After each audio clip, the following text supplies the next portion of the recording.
Beneath your feet, hidden by dust, stone, and indifference, there exists a civilization older than cities, older than agriculture, older than memory itself. It has no walls you can see, no towers that cast shadows at dusk, yet it endures with an efficiency that human societies still struggle to match. This is not a metaphor, it is alive, it is moving, and at this very moment, it is waking up. As dawn stretches across the land, light spills slowly over dry grass and cracked soil. The world above ground seems calm, almost empty, but beneath the surface, the silence breaks. Deep underground, in chambers shaped not by chance, but by countless deliberate acts, a colony of Messor cephalotes begins its day. The first workers emerge cautiously, their massive square heads catching the early light like black stone polished by time. Antennae sweep the air in constant motion, reading chemical messages invisible to every other creature.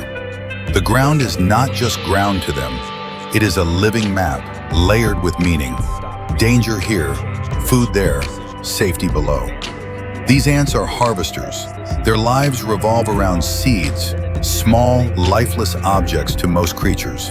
But to Messor cephalotes, they are survival itself. Each seed is energy captured from the sun, condensed into a form that can be carried, stored, guarded, and rationed across seasons of scarcity. A lone worker discovers one such seed, fallen from a grass stalk during the night. It is enormous compared to her body. She grips it tightly, struggling for balance as she turns toward the nest. With every step, she releases a faint chemical trail. It is not a call for help, not a command, simply information. And that information spreads. Within minutes, the empty landscape transforms. Lines appear where none existed before. Ants converge from multiple directions, reinforcing the trail, adjusting its curves, smoothing its edges with their feet. What looks like chaos from above is in truth coordination without leadership. No ant sees the entire system, yet the system functions flawlessly. This is the first illusion shattered by Messor cephalotes, that intelligence must be centralized. Here, intelligence is distributed, emerging from thousands of simple decisions woven together into something vast and adaptive. One ant stumbles, drops a seed, another stops to pick it up. A third adjusts the path around a stone. Together they solve problems faster than any individual could comprehend. The trail leads underground into darkness shaped by design. The nest of Messor cephalotes is not a random hole in the ground. It is an architectural achievement refined by evolution. A three-dimensional network of tunnels and chambers engineered to regulate heat, moisture, and airflow in an unforgiving environment. Air moves through vertical shafts like breath through lungs. Temperature changes are softened by depth. When the sun scorches the surface, life continues below in relative stability. This is how the colony survives where many insects cannot. Deeper still lie the granaries, the heart of the colony's economy. Seeds are carried here and sorted with astonishing precision. Large seeds are cracked open by workers with oversized heads, their mandibles powered by muscles that fill their skulls like engines. Smaller seeds are stored whole, packed tightly into chambers that remain dry even during seasonal rains. And here lies one of the colony's quiet miracles. Seeds, when exposed to moisture, begin to grow. For a harvester ant, a sprouting seed is a disaster. Its stored energy consumed by the plant itself. But Messor cephalotes has evolved a solution.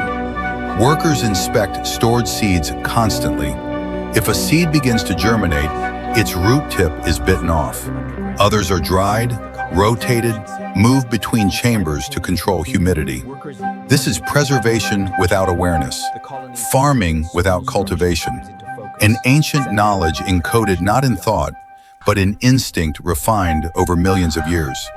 At the center of the nest, surrounded by attendants, lives the queen. She is immense, her abdomen swollen with eggs, her body a living engine of reproduction. Once, long ago, she had wings. On a humid day after rain, she flew into the sky with thousands of others, mated, and returned to the earth to begin a new lineage. She tore away her wings and sealed herself underground, surviving on the nutrients stored within her own body as she laid the first eggs of the colony. Every ant alive today is her descendant. She does not rule in the way humans understand power. She gives no orders.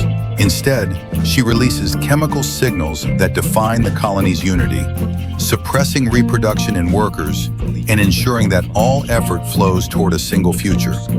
Without her, the colony would fracture, drift, collapse. With her, it becomes something greater than the sum of its parts. Around her, the next generation grows. Larvae lie curled in protected chambers, soft and helpless, unable to feed themselves. Nurses move constantly among them, cleaning their bodies, feeding them carefully prepared food, adjusting their position so no individual is neglected.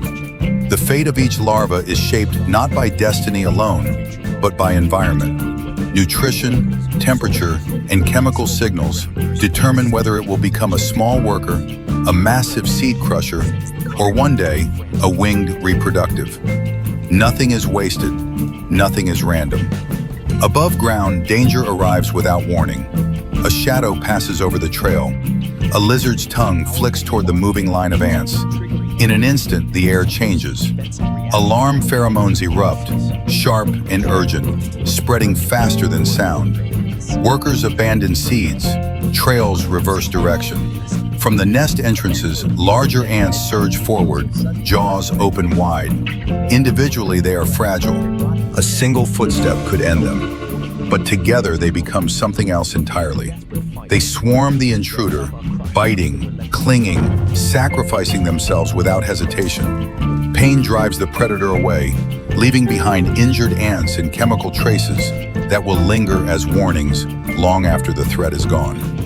Death here is not failure, it is function. As the sun climbs higher, heat presses down on the land. Foraging slows. Trails shift towards shaded paths, hugging rocks and sparse vegetation. Some workers retreat underground, conserving energy. Others continue, measuring the limits of heat tolerance with their own bodies. The colony constantly balances risk and reward, hunger and survival, adapting minute by minute to a world that does not care whether it lives or dies. And yet, it endures. By late afternoon, clouds gather on the horizon. The air thickens, pressure drops. For Messor cephalotes, these subtle changes are signals written into their very biology. Rain may come, and with rain comes both opportunity and danger. When the first drops fall, the land transforms. Seeds loosen from plants. New resources appear almost instantly. But water is also the enemy, flooding tunnels, collapsing chambers, threatening the carefully balanced environment below ground. The colony responds as one. Entrances are adjusted. Drainage tunnels channel water away from vital chambers. Workers relocate larvae and food stores to higher ground within the nest. Above, foragers race against time, harvesting seeds before moisture can trigger germination. The pace intensifies, the trails thickening as if the ground itself has come alive. This is not panic, it is preparation. Because the colony knows something older than fear. The rain will pass, the drought will return, and survival belongs not to the strongest individual, but to the collective that plans beyond the present moment. As evening approaches, the storm fades. The surface grows quiet once more. Ants return home, burdened with the day's harvest. Entrances narrow as soil and debris are rearranged, sealing the nest against night predators and cooling air. Below, in darkness, the city settles into a new rhythm. The queen continues to lay eggs. Larvae are fed. Seeds are stacked like treasure in silent vaults. Guards take position in narrow tunnels, living doors ready to close at the first sign of intrusion. Above the soil, stars begin to appear. To the universe, this colony is insignificant, a scattering of tiny lives in an endless night. But beneath the ground, something extraordinary persists. A society without rulers, without language, without awareness of itself, yet capable of adapting, surviving, and reshaping the land generation after generation. And this story is only half told. In the days that follow the rain, the land above the nest changes color. Green pushes through dust. Stems rise where nothing stood before. To most creatures, this is renewal. To Messor cephalotes, it is a countdown. Every new plant is a seed that escaped them. Every sprout is energy lost. And so the colony accelerates. Trails stretch farther from the nest, reaching into newly awakened fields. Workers move with urgency now, not frantic, but precise, their bodies driven by a memory older than the colony itself. This is the season that decides survival months from now, when the ground will harden and the air will burn. Deep underground, the nest changes as well. In protected chambers near the surface, winged forms begin to gather. They are different from the workers in every visible way. Their bodies are slimmer, their eyes larger, their wings folded tightly against their sides like secrets waiting to be revealed. These are the reproductives, future queens and males, and their presence signals that the colony has reached a threshold. For years, all energy flowed inward: growth, storage, defense. Now, for a brief and dangerous moment, energy will be released outward into the world. This is not generosity, it is necessity. The colony cannot expand forever in one place.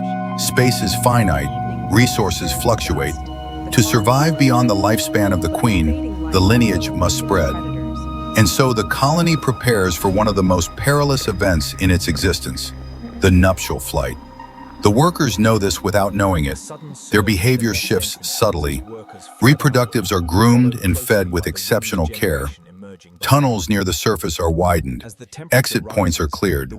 Every movement, every adjustment contributes to an event that will last only hours, but define generations. Above ground, predators are waiting. Birds learn the timing of these flights. Lizards patrol open ground.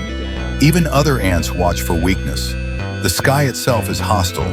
Wind, heat, dehydration all claim their share of lives. The vast majority of reproductives will never fulfill their purpose. And yet, the colony proceeds. On a warm, humid evening, when pressure drops and the air feels heavy with promise, the moment arrives.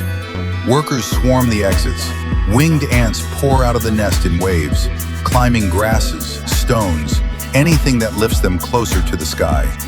Then, almost at once, they launch. The air fills with fragile wings. Thousands rise, glittering briefly in the last light of day. Mating happens quickly, urgently, mid-air or on the ground. Males, their role complete, begin to die within hours. Queens, now carrying the genetic future of the species, descend back to Earth alone. Each queen faces a solitary trial.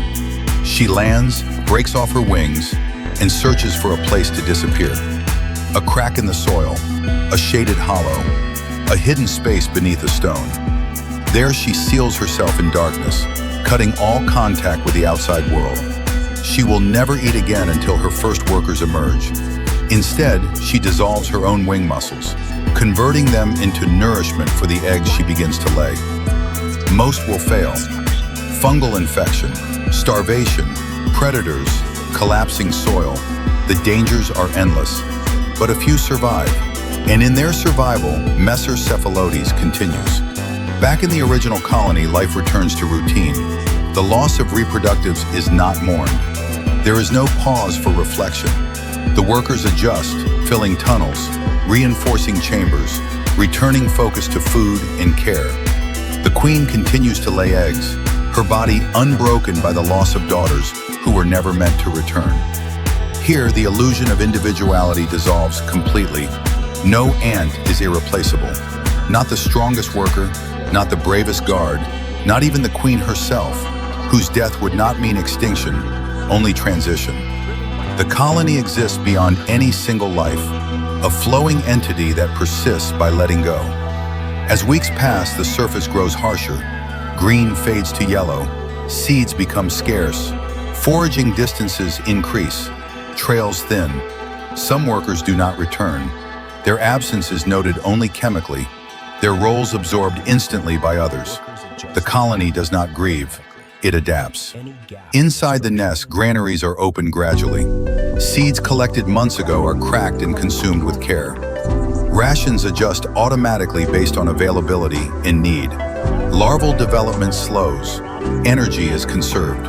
This is not planning in the human sense, but it achieves the same result. Survival through foresight embedded in behavior. Predators remain a constant threat. One afternoon, an invading ant species breaches the outer tunnels. The response is immediate and violent. Narrow passages become choke points. Major workers lock themselves in place, heads perfectly shaped to block the tunnel, living shields that prevent the enemy from advancing. Behind them, workers attack relentlessly, spraying defensive chemicals, biting until bodies pile up in the dark. By nightfall, the threat is gone. The tunnel is sealed. The dead are carried out and discarded far from the nest. Disease is prevented, order restored. The cost is high, but the colony remains. As temperatures drop at night, activity slows. The nest enters a state of quiet efficiency. Guards remain alert. Nurses continue their work. The queen, deep within her chamber, lays eggs that will not hatch for weeks. Time stretches and compresses differently here, measured not in hours, but in cycles of abundance and deprivation. Above ground, seasons shift. The sun arcs lower, shadows grow longer. Eventually the rains will return, and with them, renewal. But even now, in scarcity, the colony endures, not by resisting change, but by flowing with it. This is the final lesson of Messor cephalotes. Survival is not dominance. It is not intelligence as humans define it. It is not strength or speed or awareness. Survival is integration. Thousands of lives synchronized into a system that absorbs shock, redistributes loss, and continues forward without pause. Beneath the soil, no ant understands the world, yet together they understand exactly what is required to remain. When dawn comes again, antennae will taste the air. Trails will be drawn where none existed the day before. Seeds will be gathered, stored, protected like fragments of sunlight buried in the dark. Larvae will grow, workers will die, queens will rise and fall. And long after individual bodies have turned back into soil, the pattern will persist. Invisible to most, indifferent to recognition, enduring. This is Messor cephalotes, not a creature, not a colony, but a living process older than civilization itself, continuing quietly beneath our feet, shaping the land one seed, one tunnel, one generation at a